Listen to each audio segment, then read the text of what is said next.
Hello, everyone. Welcome. My name is Morgan Drayton. I'm the Policy and Engagement Manager for Common Cause Maryland, and this is...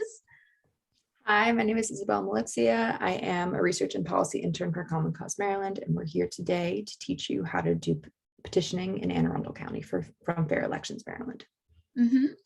So Common Cause Maryland is one of the lead organizers of the Fair Elections Maryland Coalition, who have spearheaded the campaign for fair elections programs in 5 other jurisdictions across the state, as we'll discuss a little later in our presentation. So let's get started. So what is public campaign financing? Also known as a fair elections program here in Maryland. It's kind of just what it sounds like, public or grassroots financing from the people for political campaigns, with the goal of amplifying the voices of people against the growing influence of special interest money from large corporations and lobbyist groups. So since the disastrous ruling from the Supreme Court in Citizens United and its progeny, the voices of special interest groups and corporations have had a really outsized influence on elections and therefore our everyday lives.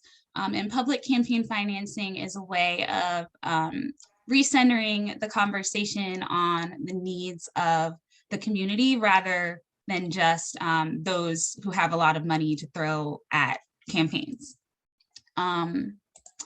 So what could public financing look like in Anne Arundel County? With these programs, candidates for county executive and county council would have the opportunity to opt into fair elections programs. This would mean that they opt not to accept any donations from corporations, lobbyists, large donations from super PACs or anything like that. Instead, small dollar donations, mostly under $250 from our neighbors and Arundel County residents, would be matched with the smallest donations matched at the highest rate. And this ensures that candidates who choose to use these programs remain competitive with their large donor funded competition who have not opted into the program.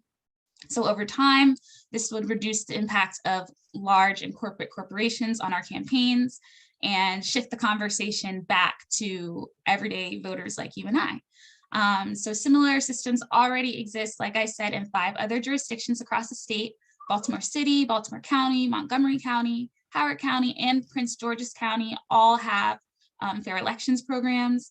And Governor Hogan actually used a similar public funding program on the gubernatorial level in his successful 2014 campaign. So this has bipartisan support across the state. So in Anne Arundel County earlier this year, we did have a resolution 1-22, which would have proposed a charter amendment that would have required the establishment of a fair elections program in the county. However, that was unfortunately defeated. But this petition gathering campaign is our chance to mobilize and use people power to collect signatures and put this question on the ballot for the people this November. So that's why we're petitioning. Okay, so this is what your sample petitioning form was going to look like. On the top left corner, we have a brief summary of what the charter amendment will be. Important things to remember: 1 slot is per each signer, as you can see through the numbers on the side. Also, only one side of the petition page is used for signatures, and a person cannot sign more than once. Also, you have to wait until the entire page is filled to sign the circulator's affidavit. As somebody who's handing out the petition and getting to sign, you are called a circulator. And at the very end of it, you sign and date, and obviously make sure the voter signs the petition clearly. And because this is going to be a charter amendment within Anne Arundel County, we want to make sure that every single signature is an Anne Arundel County resident.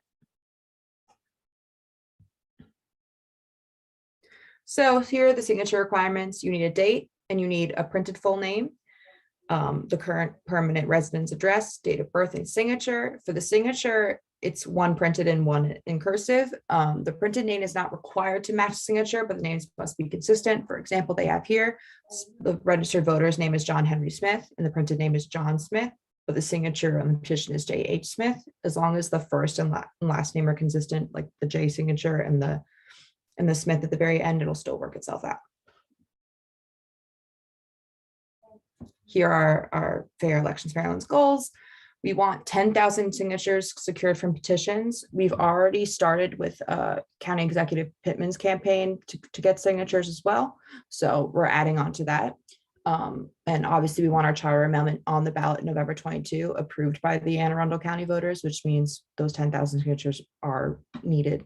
And also at the very end of this, we just want more people powered elections. This is an opportunity for more localized and grassroots campaigns from within the community. Often, as Morgan was talking about, there's definitely a wealth gap between people who run because of the Citizens United decision. People think the more money I raise, the more likely I'm going to win. So people are dissuaded from running, specifically in minority communities and less affluent communities as well.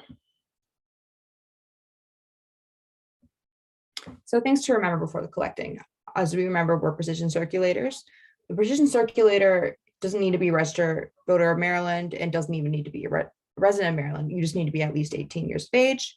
And you can also do voter registration at the same time. However, when you get a signature from the petition, they cannot complete a voter registration application at the same time, and that's via state law.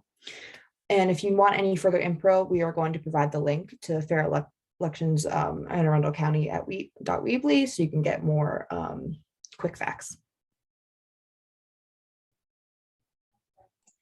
Yay, that's the end of our training. Thank you so much for joining us.